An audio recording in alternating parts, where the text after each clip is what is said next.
La Bible nous dit que beaucoup ont adoré la création plus que le Créateur.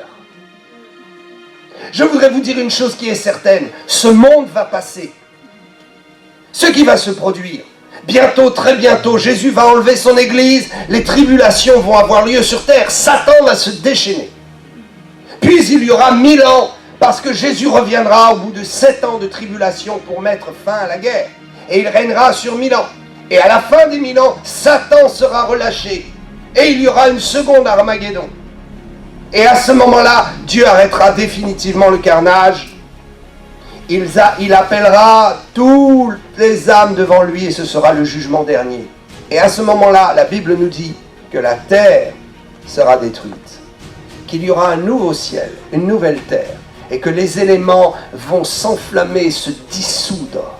Waouh! Dieu n'est pas méchant, il t'aime. Quel que soit le problème qui a surgi dans ta vie, quelle que soit la maladie qui se présente, elle n'est pas la preuve que Dieu t'a châtié. Il a pris notre condamnation à la croix. Jésus a pris notre condamnation. Et chaque fois que son sang a coulé de son corps, Dieu était apaisé et voyait la condamnation tomber sur un homme et il pardonnait le péché.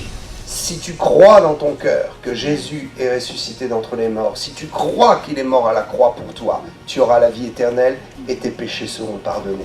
Son sang a coulé pour notre rédemption. Ce sang a coulé à travers des meurtrissures dans son corps physique pour notre guérison. La guérison n'est pas plus grande que la rédemption. La guérison fait partie de la rédemption. La guérison est le programme qui est inclus dans le programme du salut. La plus grande chose que le salut nous donne après la vie éternelle, c'est une vie en bonne santé sur cette terre.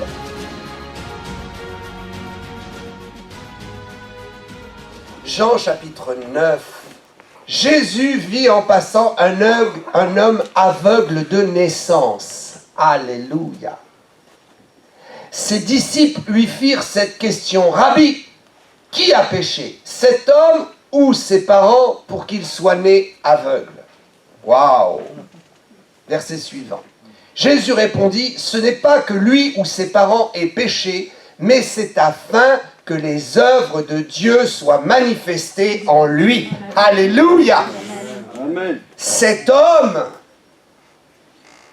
va nous révéler une clé essentielle de la compréhension de la grâce. Ok, Dieu dit, Jésus dit, verset 3, s'il vous plaît,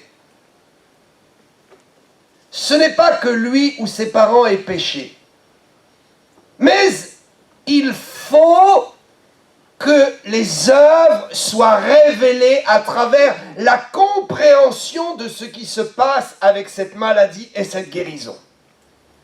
Je crois que Dieu est tellement bon que parfois il fait de notre vie un acte prophétique.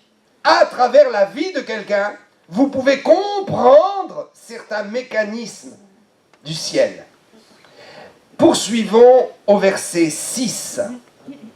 On va passer au verset 6 directement. Après avoir dit cela, il cracha à terre. Waouh! Quelle curieuse façon de guérir quelqu'un. Écoutez, si vous voulez raisonner et tout comprendre, ce sera difficile. Il faut juste nous placer dans la dimension de la foi et nous dire que Dieu fait parfois des choses bizarres parce que nous sommes tellement bizarres. Alors, le Seigneur est obligé d'utiliser des moyens, des systèmes, des modes de fonctionnement qui vont être les plus adaptés pour que nous puissions comprendre des choses spirituelles. Alléluia. Jésus, ce jour-là, n'avait pas besoin de cracher par terre et de faire de la boue. Mais Dieu l'a fait pour que nous puissions comprendre quelque chose. Il fit de la boue avec sa salive, puis il appliqua cette boue sur les yeux de l'aveugle. verset suivant, et il dit, va et lave-toi au réservoir de Siloé. Ce n'était pas suffisant de faire de la boue, de lui mettre sur les yeux. Non, ce n'était pas suffisant. Il fallait maintenant qu'il aille se laver, et pas n'importe où, au réservoir de Siloé, nom qui signifie envoyé. Il y alla, se lava, et s'en retournant, voyant clair. Amen. Alléluia. Amen. Voilà qu'un homme aveugle va faire l'expérience d'une guérison miraculeuse. Vous et moi, nous avons besoin de faire des expériences avec Dieu. Amen. Amen. L'évangile ne consiste pas en parole, mais en puissance. Autrement dit, cela veut dire que la parole de l'évangile, pour qu'elle produise du fruit en nous, doit se transformer en puissance. Si ton évangile, si la confession de ta foi n'est pas puissante à travers des œuvres de puissance, un changement de vie, alors c'est que tu as raté quelque chose. Si ta parole, si ta Bible ne produit pas le miracle, cela veut dire que ta parole, ta Bible n'est pas miraculeuse. Dieu affirme que la Bible, c'est la parole de Dieu et que la parole de Dieu, c'est Christ lui-même. Autrement dit, à chaque fois que nous lisons un récit de la Bible, nous devons trouver à travers ce récit un moyen de mettre de la puissance dans notre vie, un moyen de mettre de la puissance par la révélation que la parole produit. On ne prêche pas de la théologie, on ne prêche pas de la religion. Le monde sait le faire mieux que nous. Nous voulons juste démontrer que la parole de Dieu est vivante, Amen. Vraie et efficace. Amen. Qu'elle n'est pas là simplement pour mettre un peu de moralité dans ta vie. Qu'elle n'est pas là pour juste mettre un baume sur ta conscience et mettre un peu de joie mystique. Non! La Bible n'est pas là pour construire une joie mystique en toi. Elle est là pour te montrer que Dieu est vivant, qu'il t'aime tellement qu'il va faire des miracles dans ta vie. Amen. Nous vivons une vie de miracle. Nous marchons dans le miracle parce que nous prêchons la parole miraculeuse de Dieu.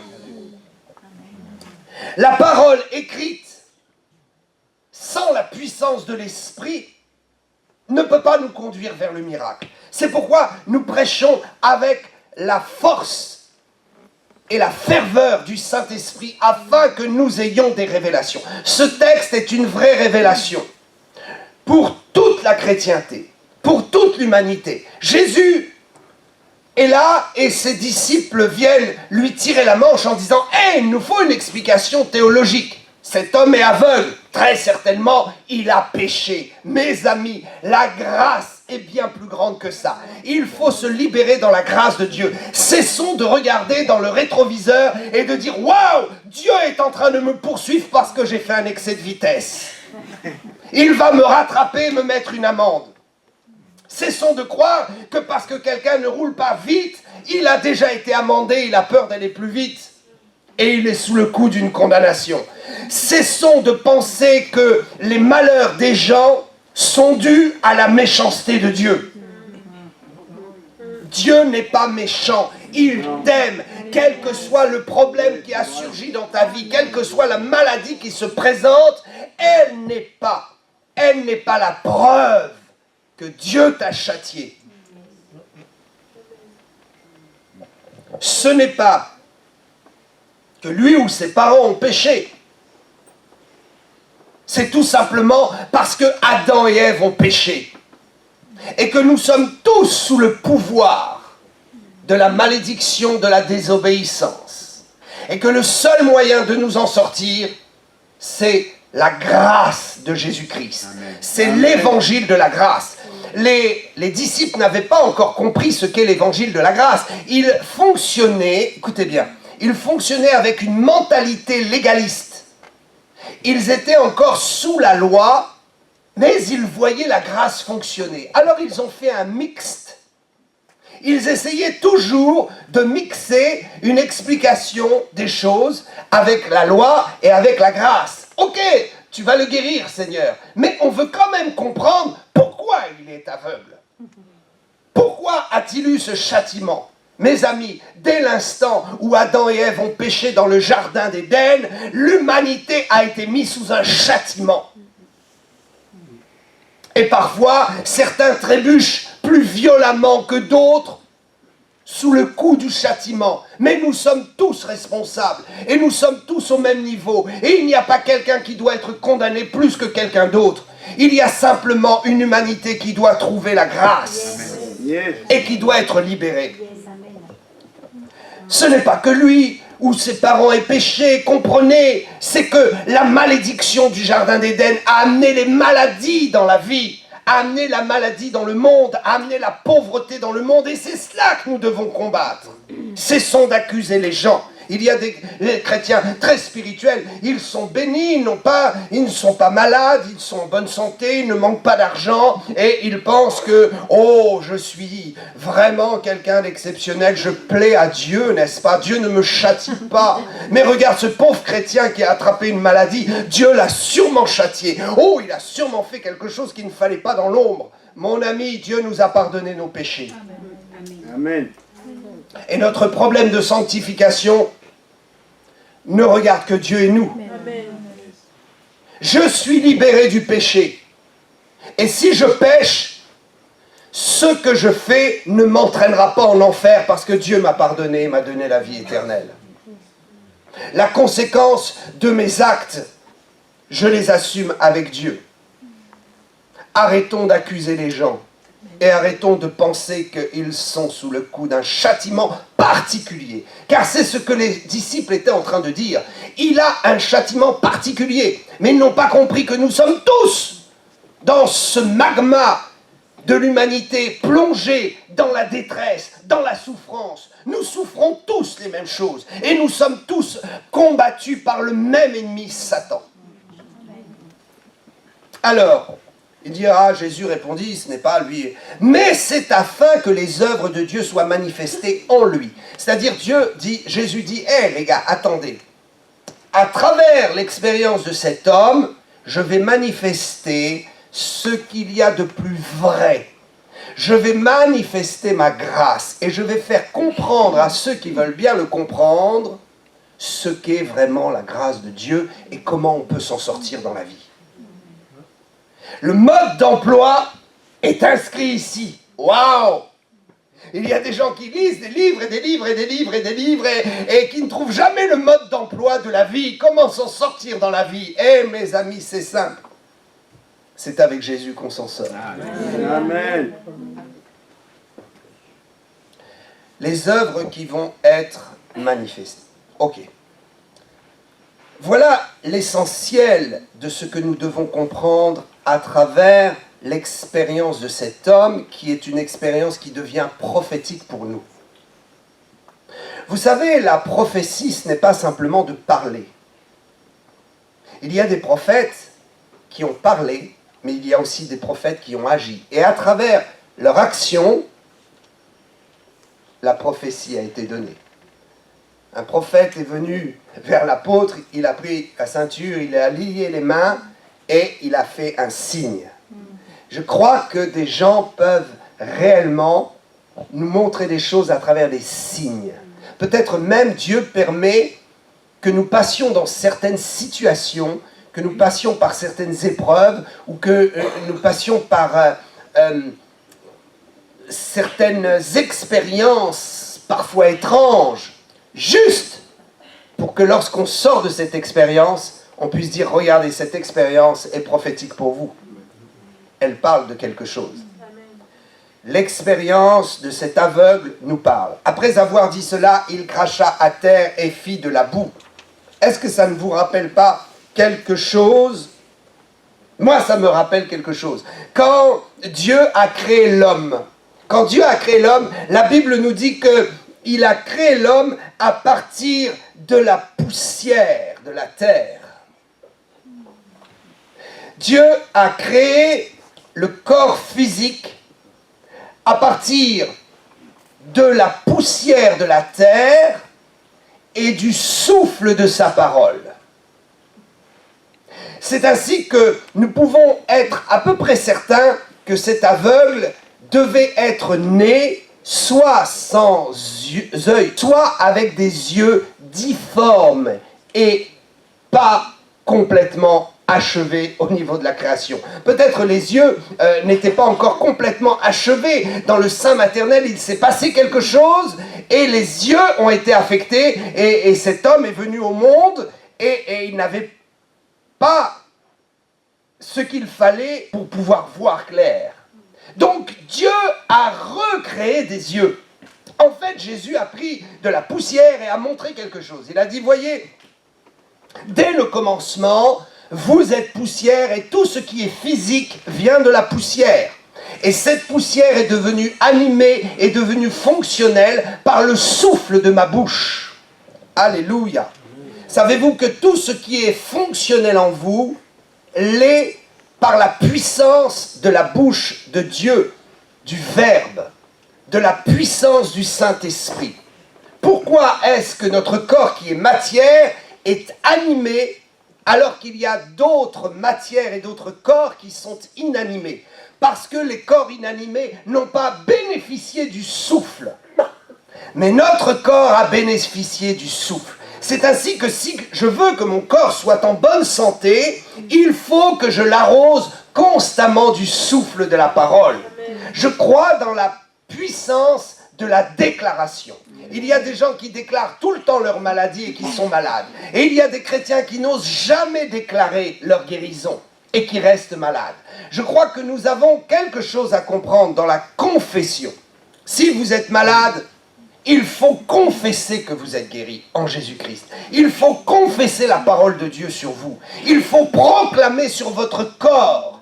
Il faut dire, mon corps, tu viens de la poussière.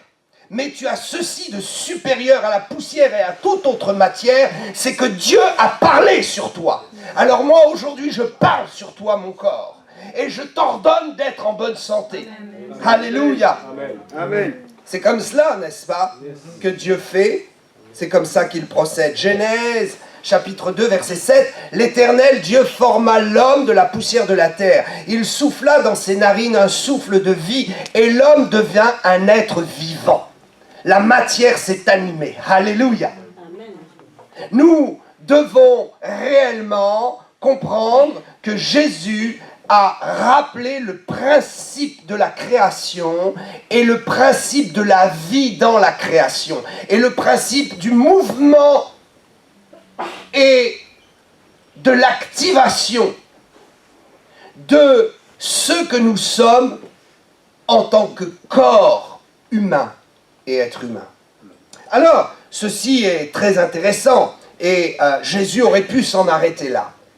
Mais voyez-vous, ce qui est surprenant, c'est que Jésus, en faisant de la boue, en prenant la poussière, en y mêlant sa salive, en y mêlant une partie de lui-même, en montrant que c'est la parole qui a été injectée dans la poussière et qui a fait que l'homme est devenu vivant, nous rappeler que si nous avons la vie, c'est par la parole de Dieu, et que si nous allons au ciel, c'est par la parole de Dieu, et si nous voulons être en bonne santé, c'est par la parole de Dieu, puisque c'est elle qui nous a créés. Jésus aurait pu s'arrêter là. Mais il va plus loin pour démontrer quelque chose. Il dira, tu dois aller maintenant au réservoir de Siloé pour t'y laver. Mes amis, je voudrais vous dire, la création n'est pas suffisante pour la rédemption. Le principe de la création n'est pas suffisant pour la rédemption. Car s'il est vrai que nous venons de la poussière, que nous avons été formés, que notre corps a été formé dans la poussière, dans le principe de la création, le principe de la création ne peut pas nous sauver, parce que la création a été polluée par le péché. Cet aveugle ne pouvait pas être guéri parfaitement pour démontrer un acte prophétique s'il n'avait pas été se laver au réservoir de Siloé.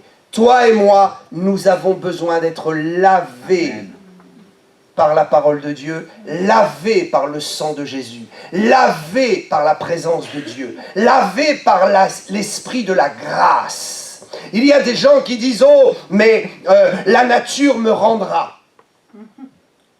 Ils disent « Regardez, Jésus a craché par terre, il a fait de la boue, il a fait des yeux au gars. La nature a rendu la vie. La nature a produit la vie. Il y a même des gens qui vont adorer les arbres, qui vont adorer la forêt, qui disent « Oh, pour se sentir mieux, pour revivre, pour être régénéré, il faut revenir au contact avec la nature. » Et c'est vrai que le contact avec la nature offre une certaine régénération, mais c'est juste temporaire, et ce n'est pas cela qui sauve.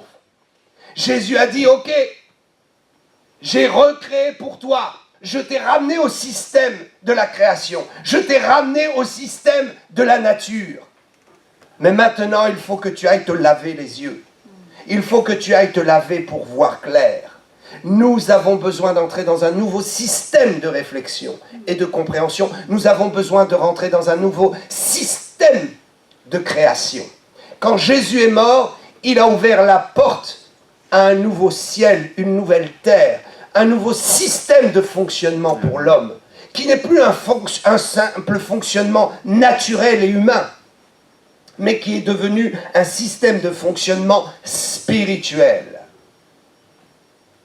Il y a des gens qui retournent à la nature, et alléluia, pour tout ce qui est dans la nature et qui peut nous soigner, nous guérir même parfois. Mais il y a un mal dont nous ne pourrons jamais être guéris par le produit de la terre. C'est la mort éternelle qui agit en nous. Regardez, Dieu avait créé un monde parfait. Et ce monde en lui-même produisait la vie et se régénérait. Mais quand le péché est entré, la nature a été polluée.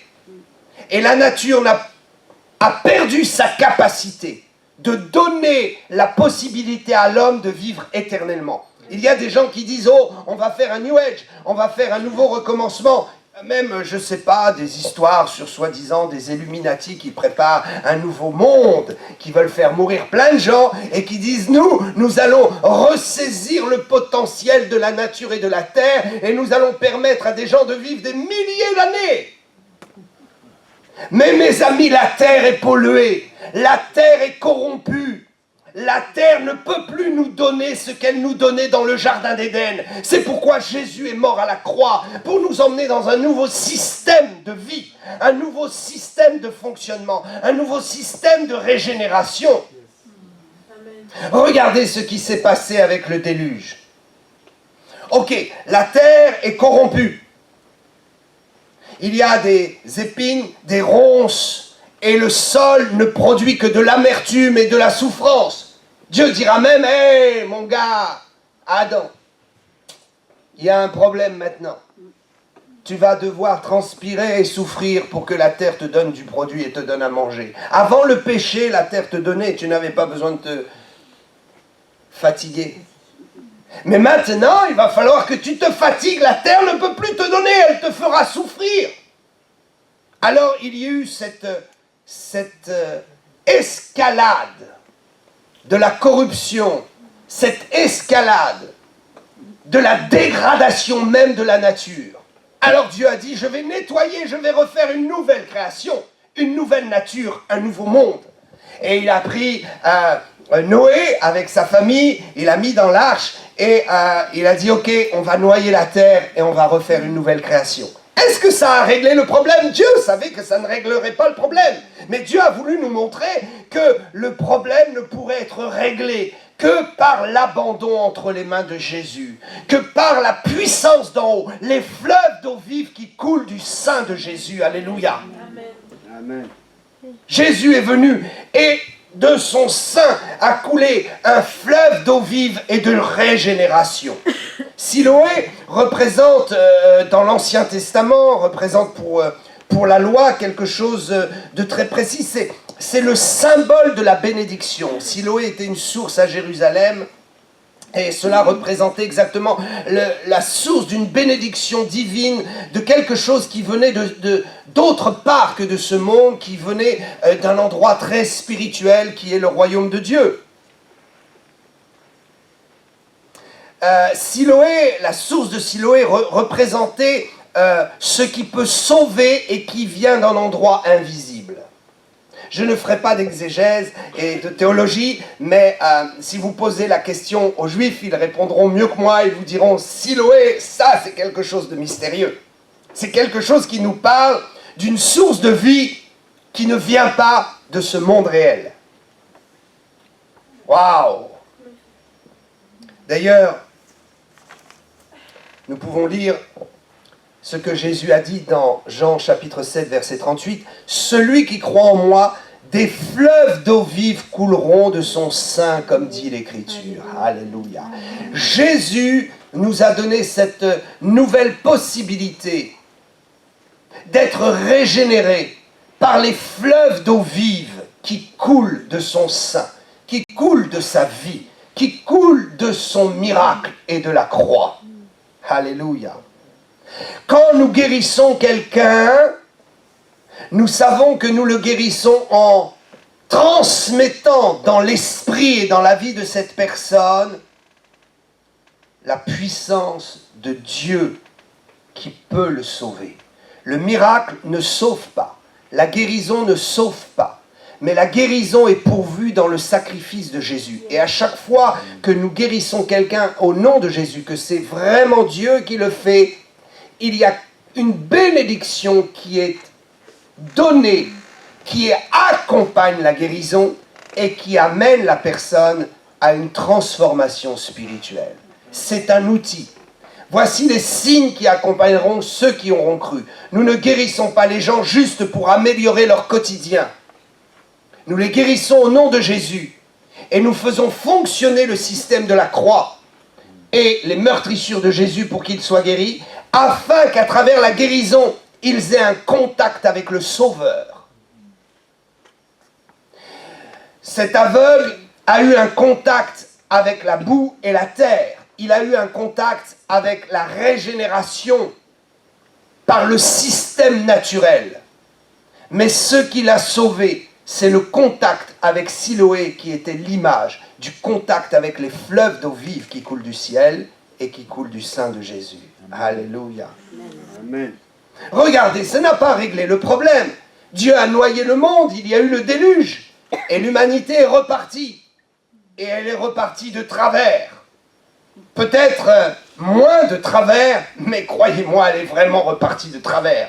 Je voudrais vous dire que vous ne trouverez pas votre salut, que vous ne retrouverez pas la vie éternelle, que vous ne trouverez pas le repos à travers le retour à la nature, à travers l'affection de la nature. Si vous avez remplacé Dieu par la nature, il y a des gens, leur Dieu c'est la nature. Ils font très attention à ce qu'ils mangent. Je ne dis pas qu'il ne faut pas faire attention à ce qu'on mange, mais parfois ça devient tellement obsessionnel. La façon de se nourrir, l'exclusion de certains aliments. On se focalise sur quelque chose qui est de la matière, qui rentre dans le corps, et on pense que ce qui rentre dans le corps a la possibilité, si c'est bien trié, de nous donner une plus longue vie. Je vous assure que j'ai vu tellement de chrétiens et de serviteurs de Dieu manger tout ce qu'il y avait sur le marché, tout ce qu'ils trouvent au supermarché, et qui vivent bien plus longtemps que certains qui s'efforcent à manger certains aliments et à faire très attention comment on aborde Dame Nature. Amen. La Bible nous dit que beaucoup ont adoré la création plus que le Créateur. Je voudrais vous dire une chose qui est certaine, ce monde va passer. Ce qui va se produire, bientôt, très bientôt, Jésus va enlever son église, les tribulations vont avoir lieu sur terre, Satan va se déchaîner. Puis il y aura 1000 ans, parce que Jésus reviendra au bout de 7 ans de tribulation pour mettre fin à la guerre. Et il régnera sur 1000 ans. Et à la fin des 1000 ans, Satan sera relâché. Et il y aura une seconde Armageddon. Et à ce moment-là, Dieu arrêtera définitivement le carnage. Il appellera toutes les âmes devant lui et ce sera le jugement dernier. Et à ce moment-là, la Bible nous dit que la terre sera détruite. Qu'il y aura un nouveau ciel, une nouvelle terre. Et que les éléments vont s'enflammer et se dissoudre. Waouh! Quelle chaleur il faudra! Les éléments vont fondre sous la puissance du feu de Dieu qui va dire « c'est fini ». Qu'est-ce que vous avez à espérer à vous attacher à ce monde ? Il y a bien mieux pour l'éternité. On perd tellement de temps et parfois on croit qu'on va vivre éternellement sur cette terre. C'est un mensonge diabolique. Ceux qui sauvent éternellement, c'est le sang de Jésus. Le contact avec la personne ressuscitée de Jésus qui nous donne la vie éternelle.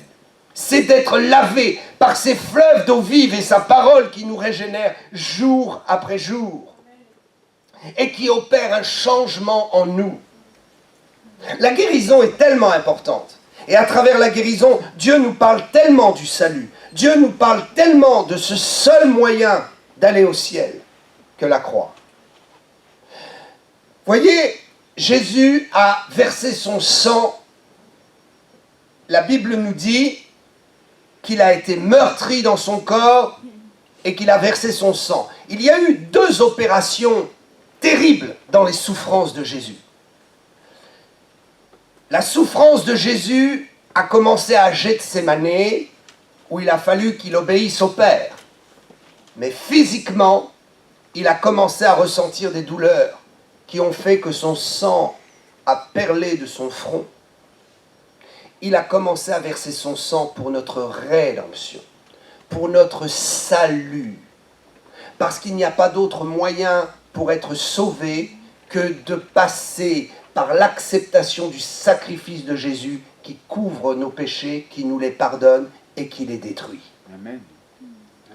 Dieu, dans sa justice et dans son amour, a dit « L'homme a péché, il a pollué la création, je serai obligé d'en faire une autre qui est spirituelle et qui ne sera jamais corrompue. Les nouveaux cieux et la nouvelle terre que nous attendons et qui viendront. » Et le Seigneur a jugé bon de condamner l'humanité à travers son Fils. Il a pris notre condamnation à la croix. Jésus a pris notre condamnation.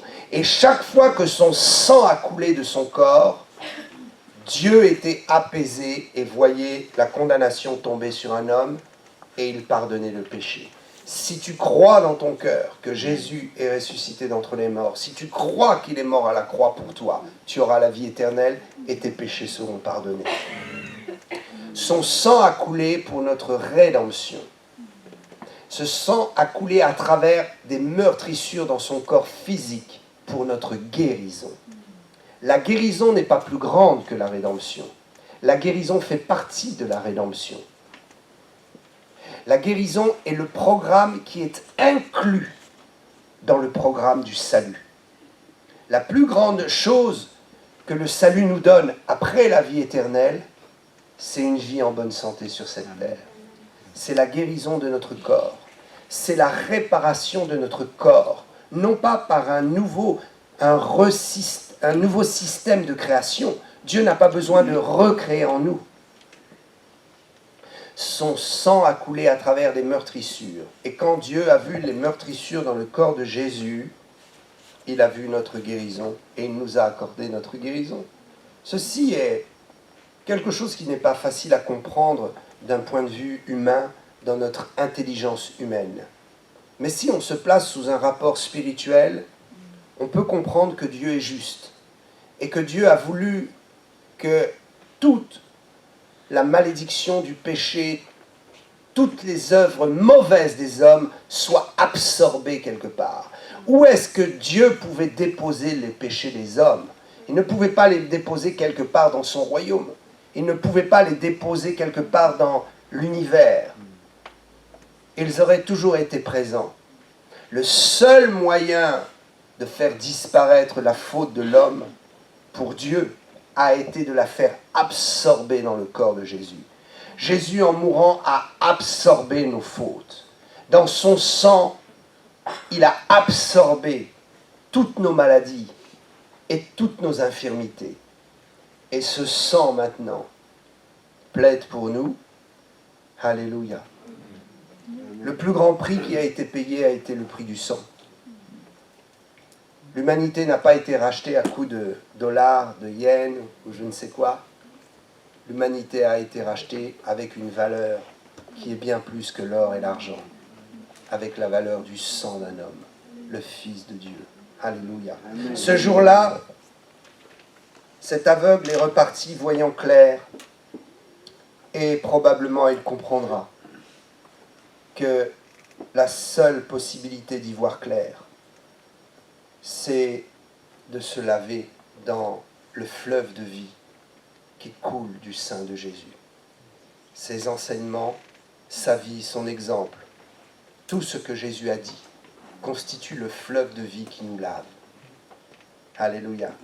Je bénis Dieu de ce que nous pouvons laver nos erreurs par la réception de la vérité, par la compréhension des discours de Jésus. Amen. Si vous voulez être sauvé, il faut juste accepter la croix.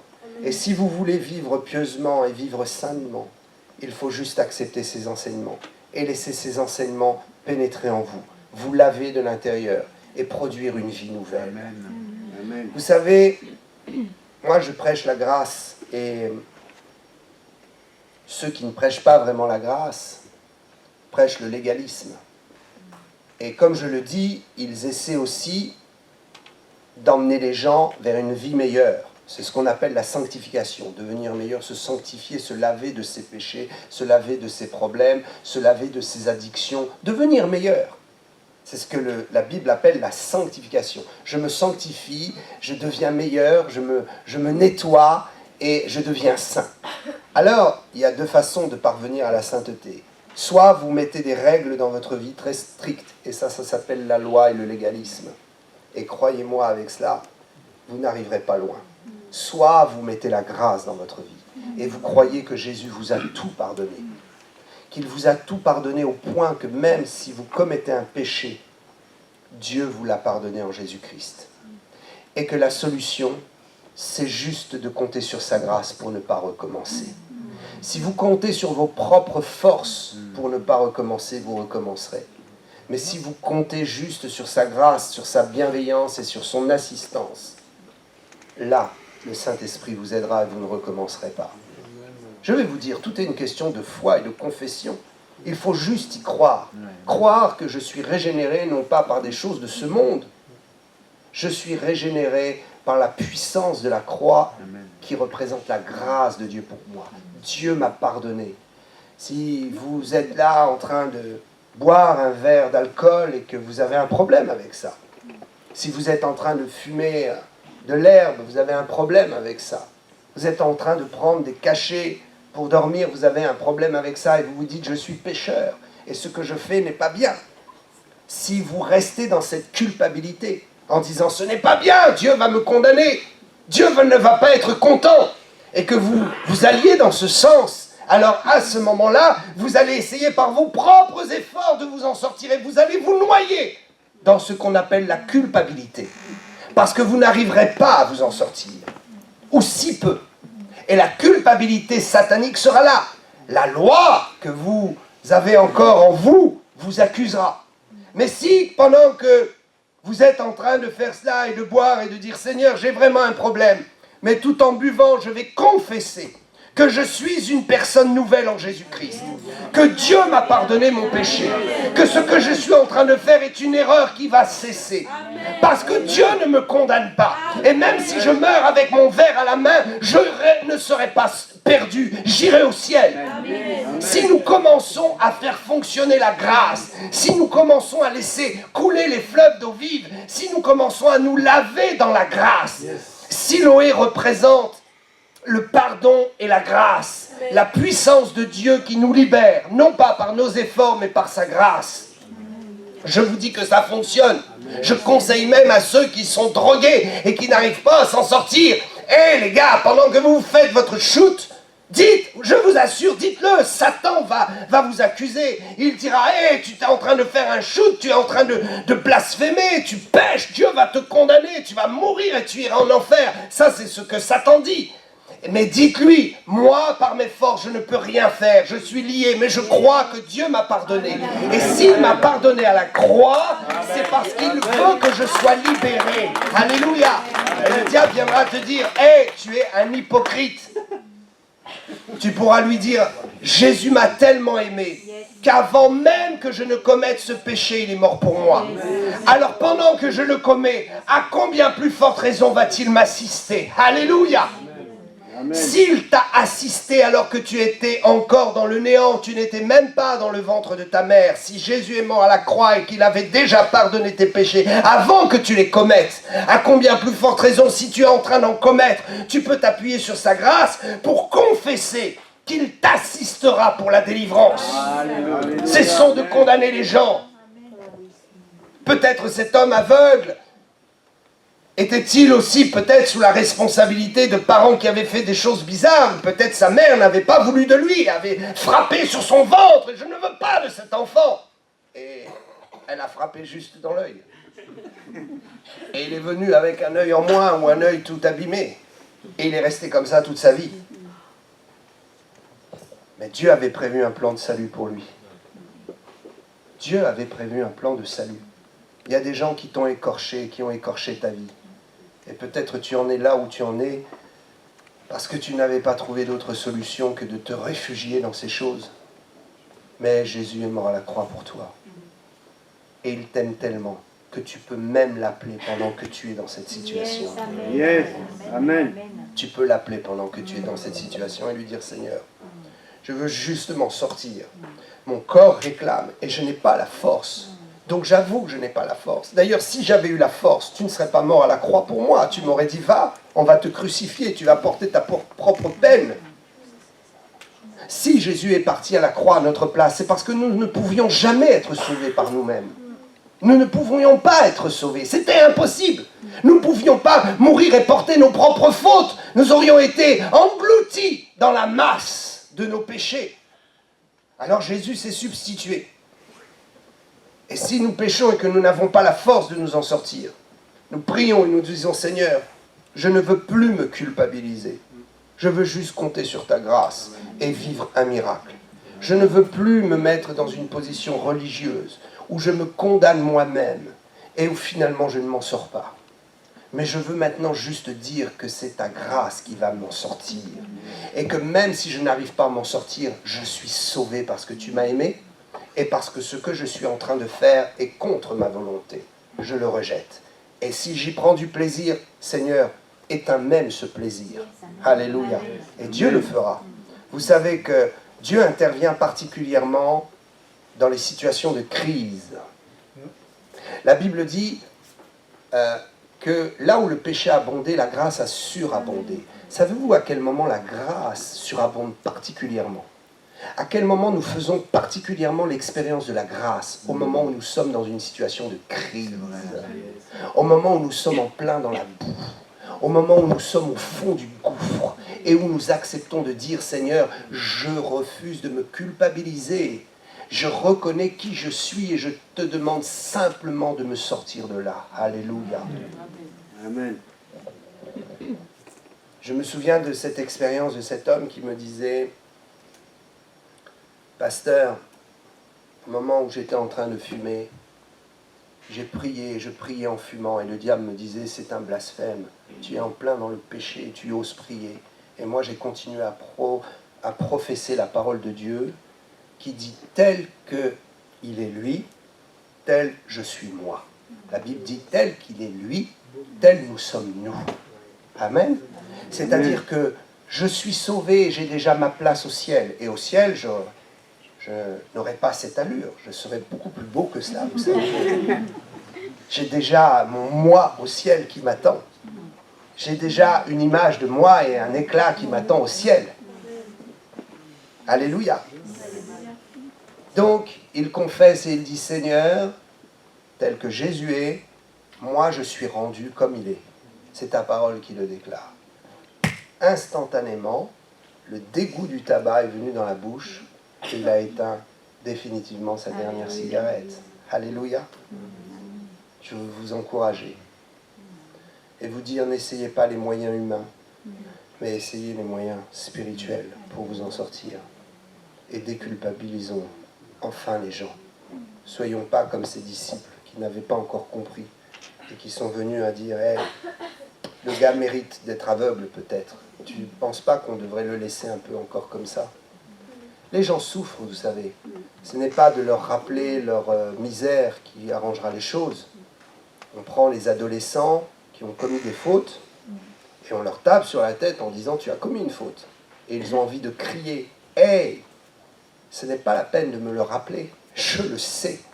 Ce que je voudrais, c'est que tu me donnes une solution. Nous voulons vous donner la solution en Christ. Et je veux vous dire que par la puissance de la grâce, nous nous sanctifierons bien plus par ce moyen-là, que par le moyen de la condamnation et de la propre justice et de nos efforts personnels. Que Dieu soit loué, il fait grâce à qui il fait grâce, et il vient nous chercher là où nous sommes, tels que nous sommes. Il nous aime tellement qu'il vient nous chercher tout en bas pour nous amener tout en haut. Alléluia, que Dieu vous bénisse. Amen. Père, je sais très bien quelles sont mes faiblesses. Je sais très bien là où je suis en désobéissance. Pardonne-moi et viens-moi en aide. Je refuse que le diable me tienne lié dans la culpabilisation. La culpabilité diabolique, je la refuse.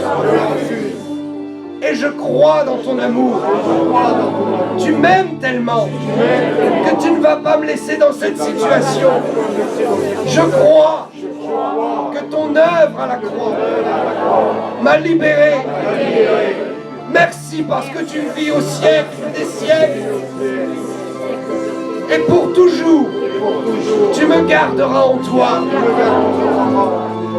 Que mes souffrances d'aujourd'hui s'éteignent, s'arrêtent, disparaissent par la puissance de ta miséricorde, par l'action de ta grâce en moi. Oh Dieu, s'il me juge, s'il me condamne, si le monde me rejette, toi tu ne me rejettes pas. Je confesse que je suis ton enfant et que tu es mon sauveur. Alléluia.